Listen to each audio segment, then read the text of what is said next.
Hello and welcome back to Doctor Who The Classic Series Action Figures A History, Episode 2. In today's episode I'm going to be taking a look at the first ever variants of Classic Series Cybermen released in action figure form, alongside the 1960s incarnations of the Doctor and some of the most unique and groundbreaking variants of the Classic Series Doctor Who action figure line, from black and white variants of Doctors and a very unique variant of the 6th Doctor. In the first episode of this series, I did of course take a look at the early days of the Classic Series action figure line, including the first wave of Classic Series action figures alongside Dalek Collector's Set 1 and Time Crash. So if you haven't checked out that episode already, I highly recommend doing so, and do of course stay tuned on the Host Productions for new episodes in the future.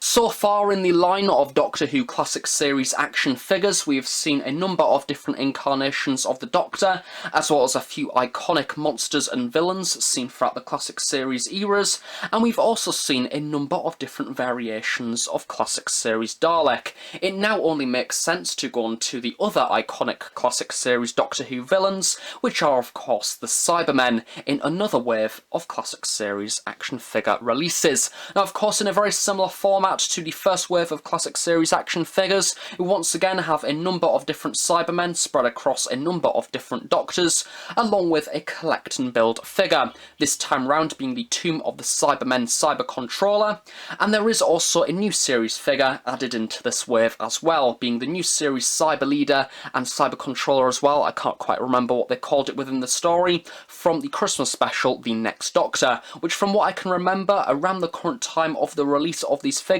The Next Doctor was in fact a very recent story that aired, therefore it made for a rather interesting release. However, due to this being a classic series, we're not really interested in that figure. We are interested in, however, the many different lovely variations of 60s Cybermen that we see within this set. So we start off with the first ever version of Cyberman from the last First Doctor story, The 10th Planet, and arguably the most eye-catching Cyberman design in the entirety of the show's history. Now personally, I've always loved this design. I know quite a lot of people think it looks cheap and tacky. However, I think that since they were used in World Enough and Time and the end of Doctor Who Series 10, they've kind of grew in appreciation. And I think there's just something brilliant about this design, with the way that it incorporates the humanoid underneath, the fact we can still see the bare hands, the fact you get the impression of the eye sockets underneath those dead circular black eyes. It just makes the entirety of the costume feel incredibly haunting and creepy, and that is very nicely recaptured once again within this action figure, and I can recall being very excited by this release back when I first got it. The 10th Planet Cyberman is in fact the figure of the wave that I do believe has been re-released the most. To name a few of them, there is the Tesco exclusive version of the Age of Steel set, along with the B&M exclusive version of exactly the same set once again, and there is also the Enemies of the First Doctor set, all of which do have slight variations, however generally overall are exactly the same figure. So if you've bought every single release from the Classic Series line, you've probably built up an army of at least 4 different variations of 10th Planet Cybermen, and they do look all very cool together. The most noticeable difference with this figure is in fact that the face is a lot paler in the cloth that has been used, compared to that of some of the later releases being a lot darker. To be honest, I like them both, and I think that within the story there would have been a lot of variation anyway, therefore I think that this change in paint app is in fact quite effective. Of course, moving below this we have the chest unit that is very bulky, along with the gun at the very bottom, and then of course the boiler suit as well, all looking very homemade, but still very cool indeed. Moving on to the next variation of Cyberman, we have one from the second Doctor era, being the Tomb of the Cybermen, and much like the 10th Planet Cyberman, this figure has in fact been re-released on a number of different occasions, and follows pretty much the same basic idea to that of the 10th Planet Cyberman, along with the majority of other Classic Series Cybermen as well, where the majority of it is painted silver, and it is pretty much your standard boiler suit kind of design, along with the pink ping pong ball tubing that has been included on the sides of the limbs. The second Doctor era Cybermen do of course see a very major upgrade in their design. The cloth face has now been removed and there is now a helmet that has been applied over the top. However, the facial expression does in fact remain very similar to the original 10th Planet Cybermen. Eyes have been made with a circular plastic, really nicely set back into the helmet itself, and then we do also have the slit style rectangular mouth, along with the really lovely detailing of the breathing holes on the very side of the face, which I'm really happy that they have in fact included them. It is a really lovely little attention to detail from the actual on-screen prop. From what I can tell, the main difference between the original Tomb Cyberman and the later releases, especially that of the SDCC 2009 version of Tomb Cyberman, is that the original version from the original wave has very squishy handles, as you can see, and then the SDCC version is in fact a lot harder, and to be honest, if you push this too much it would most likely snap. However, other than that, for the most part, the costume has in fact remained exactly the same, with the same paint taps all the way throughout the years, and its many different re-releases. In a rather funny way, the only actual thing that has remained kind of exclusive from the Age of Steel wave is in fact these tiny little accessories down here. Now these do of course come with the Tomb Cybermen, and we have two different variations here. We have a Cybermat with his little mouthpiece, and then we have a regular Cybermat at the bottom here as well, without the little foam sections. Now these are incredibly tiny, because you can see that one falls over all the time. I recommend, if you have these, actually blue tacking them to your shelf, because they are incredibly easy to lose. But yeah, if you have the opportunity to track any of these down and you don't have the original Cyberman from Tomb of the Cybermen, I definitely recommend it, because they're nice to go on your shelf next to your second Doctor, and if very, very small. Next up is another second Doctor era Cyberman, this time round from the Invasion, a very strikingly different design compared to the Cybermen as seen throughout the Tomb of the Cybermen and the Wheel in Space. This time round, of course, the majority of the suit itself was in fact a wetsuit, hence why it is so streamlined and slim to the actual body. Of course, we do have a little bit of piping around the very sides,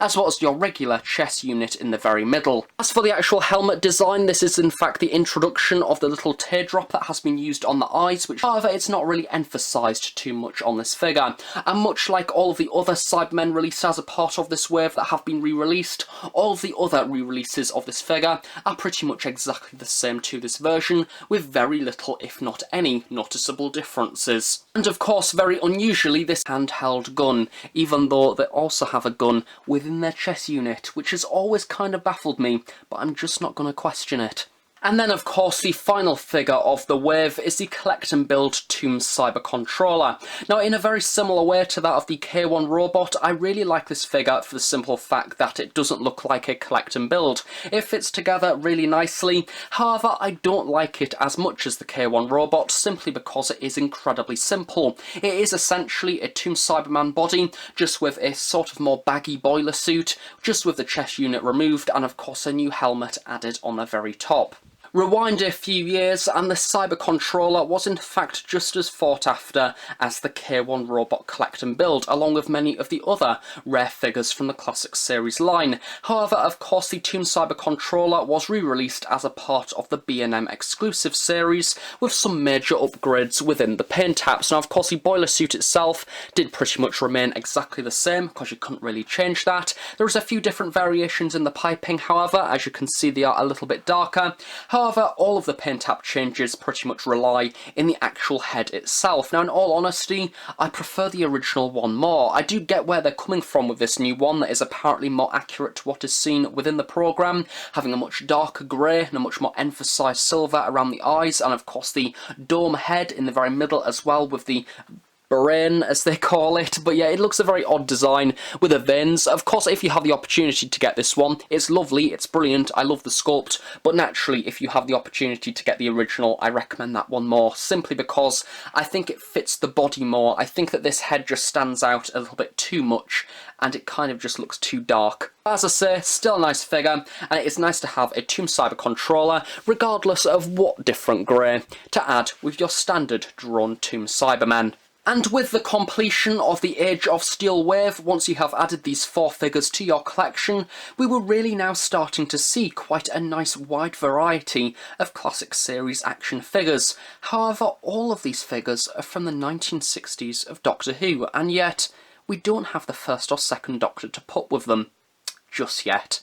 Flash forward to July 2009. It has been a year since the first classic series Doctor Who action figure has been released in the Time Crash set with the 5th Doctor, and here we are once again at San Diego Comic-Con with the release of some very exciting Doctor Who classic series 2-packs, and here we have the first of them, with the 1st Doctor as portrayed by William Hartnell alongside the Dalek Saucer Commander pilot from the 1964 First Doctor story, The Dalek Invasion of Earth. Now this is in fact for me the turning point of Doctor Who classic series action figures, and when the ball really starts to get rolling. This is of course kind of the major start of the Forbidden Planet exclusive line. Of course we had the release of this box set originally at San Diego Comic-Con, and then for UK customers it was released as a Forbidden Planet exclusive, and once again a rather sought after set at that. So if you have the opportunity to get this set at a good price, I certainly recommend it. Once again, much like the 6th Doctor from Wave 1, I have fond memories going to my local Forbidden Planet this time and actually picking up this figure from the shelf, and it is just a really lovely combination. I absolutely love the Dalek in this set, and it was so exciting to get yet another incarnation of the Doctor to add to the collection, when admittedly I'd never actually seen a full First Doctor story by this point. In fact, the only bit of First Doctor exposure that I'd had would have been the tiny little cameo within the 3 Doctors. The First Doctor figure once again uses pretty much the same body as with all of the First Doctor figures that we've seen throughout the years of the classic action figure line. However, it is a really lovely costume with lots of different details, especially within the waistcoat. I love the way that they've recaptured the different colours within that, and the pinstripe grey that has been used, and even the inclusion of the monocle on the little black band. Of course, the actual detailing on the costume itself is rather difficult to recapture, considering that 100% of the First Doctor stories are of course within black and white, therefore colour reference photos are very rare indeed. The highlight of this figure for many is of course the head sculpt and the brilliant likeness to William Hartnell. They've got it absolutely spot on in a rather eerie way. Now unusually the paint taps on this figure are very unique, and is something of which that has varied on the many different First Doctor figures that we've seen over the years. In particular I'm referring to this rather odd paint tap that has been used around the eyes. As you can see, there is this odd pink band that has been used to emphasise the eyelids, which I think does look rather cool. I don't think it detracts from the likeness at all. However, it might be a little bit too exaggerated. Of course, we have lots of different creases and wrinkles around the face, and that rather lovely detailing on the wig as well that of course William Hartnell did wear throughout the series, which has been given a really lovely grey highlight. So yeah, I have fond memories, as I say, of purchasing this set, and it is without a doubt, as I say, one of the best likenesses that Character Options have ever done. And of course, after the release of Dalek Collector Set 1 the previous year, here we have yet another Dalek variation to add to the collection, this time using the top half of the Dead Planet Dalek as seen within Dalek Collector Set 1, however this time using a rather large thick base that isn't the one used on the Planet of the Dalek sculpt. As we can see on this figure, we do have a rather small thin fender that is seen on the Dead Planet Dalek, very much unlike the Planet of the Dalek Supreme Dalek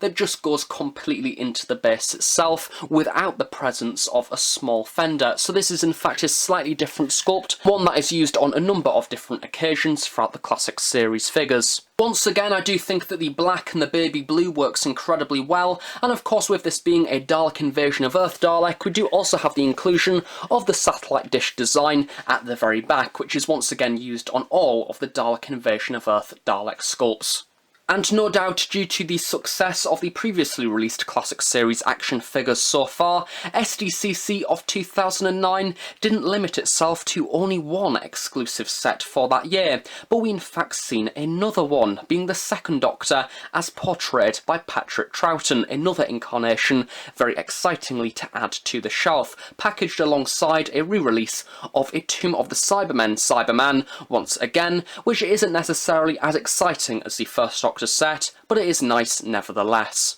In a very similar manner to that of the First Doctor, pretty much all the 2nd Doctor figures that we've seen throughout the years have followed exactly the same base sculpt that originated from this figure release. Therefore the costume itself has remained pretty constant throughout all of the 2nd Doctor figures, just with a few slight variations in paint apps here and there. I don't quite know what character options were doing when designing figures at this point, or who they employed, but both of the likenesses on the SDCC Doctors from 2009 are absolutely superb. Here we have the second Doctor in close-up, and very much like William Hartnell, they have captured the likeness to Patrick Troughton down to a T. This time round it is a lot more of a serious sculpt, so we of course have a little bit of a frown on this design, so we have a few wrinkles in the face to of course match that, and then we do also have the detailing of the eyes and the eyebrows in there as well, with of course the rather iconic Patrick Troughton haircut. I think that once again, even though this sculpt has been used on a number of different occasions,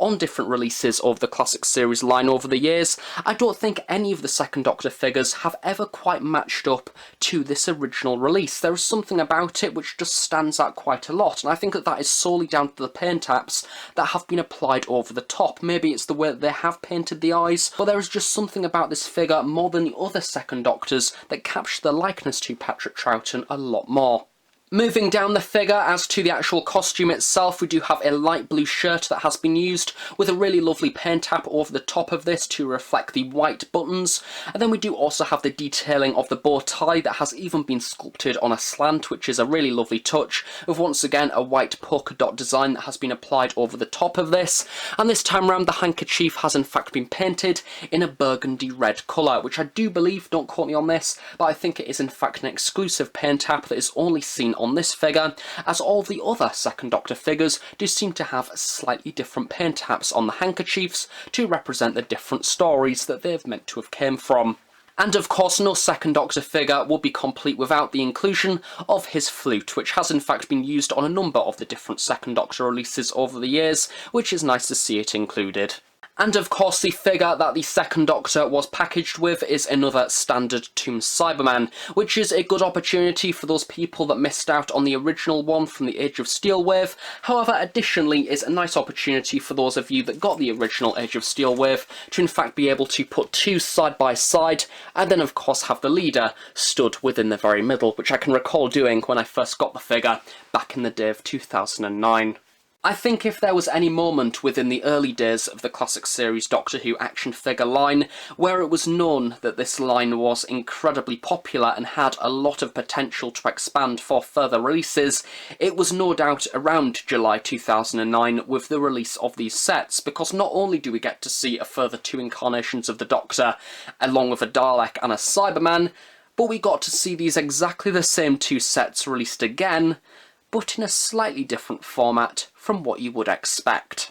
Presenting the SDCC 2009 exclusive black and white collector sets. Now, I'm so happy to have these as a part of my collection, very much like the Time Crash set, and it is solely down to the fact that I can remember when I was 8 or 9 years old when these sets were released once again, and I can remember walking into Forbidden Planet and needing to decide if I was to buy the colour version or the black and white one, because at the time I only had the pocket money for one of those sets, and inevitably when I went back due to the rarity of these products, they were all gone and I didn't have the opportunity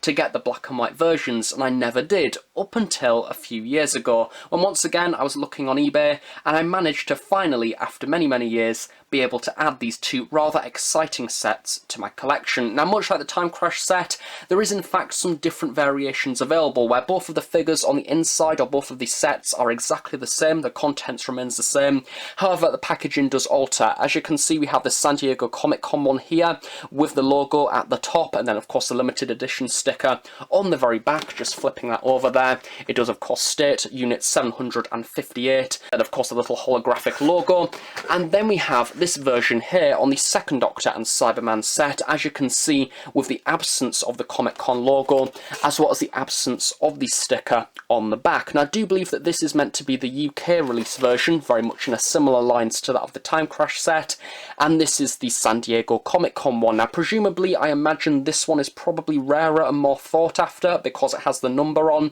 and this one is probably a little bit more common. I kind of feel that is how it is on eBay. However, to be honest, if you get the opportunity to get either of these sets and you're a classic figure collector, I highly recommend them because they are simply just beautiful and so unique. They're not the type of figure that you would want to display with your other action figures because they are a novelty, because they are black and white, because they look unusual and very ghostly. There's just something about them that is very nice and niche, stylish and surprisingly very effective. So taking a closer look at the black and white First Doctor, or at least as close as we are going to get with the figure still in the box, I will never be taking these out unless I get a duplicate to then remove from the packaging. However, to be honest, I think that these figures look just as nice in the packaging as they would out of the box. So as you can see, it is naturally exactly the same sculpt to the figure that I've previously taken a look at, the colour version, just with all of the colour removed and replaced with dark greys, dark black, and of course some rather nice and strong whites in there as well, and all of this is combined together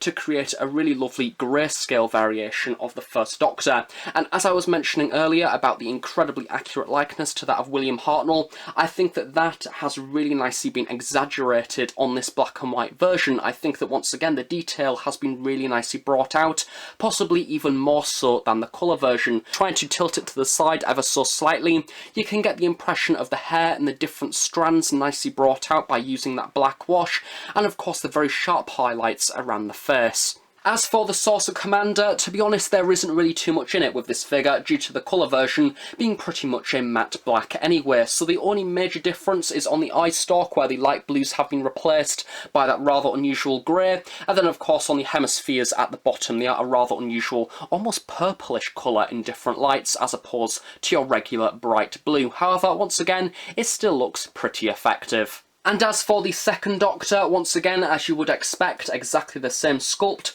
However, due to the costume having a few more bits of colour on the actual colour version of the figure itself, including the blue shirt, the blue bow tie, and of course the handkerchief, there is a few more opportunities to make this figure look a little bit different. So this time round, the blue shirt has been replaced by this rather nice bright white design, and then we also have the handkerchief that is a very darkish grey colour. However, much like with the Hartnell figure, a very obvious difference is within the paint taps on the face, and especially within the skin tone. Once again, it does look an incredible likeness to Patrick Troughton. However, I do think that this version does look a little bit more possessed and ghostly, it must be said. I think that they've kind of drowned out the emotion from his face a little bit, and now it just looks a little bit stern and a little bit corpse-ish, but I think it still looks quite effective. I love the way that once again the hair has been emphasised in the eyebrows, and of course that very sharp paint tap detail around the eyes as well. It does physically look like a figure that is within black and white TV. It's a very unusual concept, and on paper I think it sounds like it wouldn't really work. However, it does. And as an additional little feature, I absolutely love that Character Options have even made the flute black and white, and it is possibly one of the most saddest looking flutes I have ever seen in my entire life. And the unusual thing about having black and white filters on action figures is, now taking a look at the Cyberman, I have something a little bit more to say about it compared to that of the regular colour version. This time round we have a very interesting design where the silver of the boiler suit itself has now been replaced with just a solid, almost greyish white colour, and then the chest unit as well as the helmet itself is just your regular design, including some slightly more darker paint taps around the sides of the eyes and the mouth. I don't quite know if this is as effective. I think the actual boiler suit itself in the white design looks incredibly cool. However, I think that the inclusion of the chest unit in your standard silver, like your standard colour version of Cyberman, maybe takes the effect away a little bit, and it would have been nice to maybe see a few more experimental paint taps on the chest unit as well as the helmet, just to kind of continue that black and white design, because it does seem to break the illusion, as I say. However, what I do quite like, a subtle little difference, is the piping is now a solid black as opposed to being a much more greyish colour on the normal colour version, and probably one of the most unusual Cybermen to ever be released from Character Options. So overall, for both black and white versions and colour versions of the Second Doctor and Tomb Cyberman, and the First Doctor and Saucer Commander Pilot Dalek from the Dalek Invasion of Earth, I absolutely love all four of these figure sets, and once again, these are probably some of my favourite classic series action figures to ever be released as a part of the series. And if you are somebody who has collected the classic series line for many years, and have in fact missed out on the black and white versions, and if you've kind of been curious about them and have wanted to buy buy them, I would certainly recommend trying to track some down, because after spending however much I did back when I got them a few years ago, I've not regretted it, simply because of how unique and interesting these figures are, and they have something about them that will never be replaced, regardless of how many B&M exclusive re-releases that Character Options do, or how many different variations of the first and second Doctor that they release.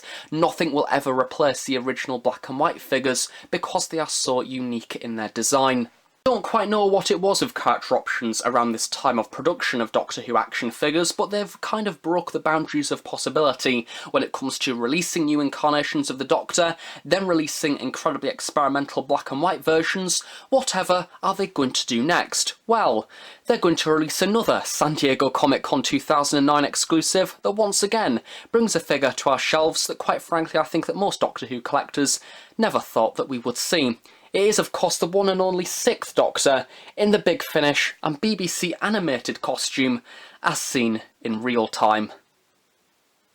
I was baffled when this was released, but I absolutely loved it. Down to basics, the 6th Doctor from real time isn't necessarily anything special, because it is, at the end of the day, a direct reuse of the sculpt as originally seen within Wave 1, of course the standard version of the 6th Doctor. However, using different colours makes this figure completely different, to the extent where it could be an illusion to look like a completely different sculpt. Of course, it is a notorious thing that Colin Baker's jacket is a little bit Marmite within the show itself. You either absolutely love it or absolutely hate it, and as you would no doubt expect, I really like it. I think it's really effective and is a great representation of his character as the Doctor. And additionally, I absolutely loved the blue variation as used throughout real time, that was then later on developed into the Big Finish version of the costume that was almost a blue scale version of the TV show coat, which of course was then later released as a part of the Doctor Who 13 Doctors set. Taking a closer look at the costume itself, I honestly think it's a thing of beauty. They've done a really great job. We of course have a dark blue waistcoat underneath with a lighter blue cravat, really nicely highlighted by the golden chains, which then of course over the top has your regular blue coat, which has been given an overall wash of blue, with of course the cuffs and the lapels highlighted by a darker blue, and then of course around the sides we also get the pockets and the small belt section also highlighted with a darker blue, which looks really cool. Of course the yellow trousers have been replaced this time round by a much more acceptable standard blue trouser, and then at the very bottom we once again have a blue set of shoes with different shades on there, finishing off really nicely with the inclusion of a cap badge, which this time round is a lot more classy and posh compared to that of the one seen within the Wave 1 version of the 6th Doctor, which just seems to be represented in a blot of white paint along with a black dot at the opposite side. And overall this combines together to create, once again, another one of the best action figure releases that Character Options have ever created. I honestly think that the 2009 SDCC figures are probably the strongest run of action figures that have been released by Character, if not ever. I think there's just something beautiful about this design, and a really lovely variation upon Colin Baker's rather controversial costume. And due to this being a limited edition SDCC exclusive, once again this figure is one that is fought after quite heavily by the collectors due to it only having one release. And if you get the opportunity to track it down, especially if you're a Colin Baker fan, then I certainly recommend it. Within only 1 year, it's fair to say that Character Options were well on their way with bringing us every single classic series incarnation of the Doctor, with only 3 to go, but also simultaneously bringing us some great monsters and villains to fight against them.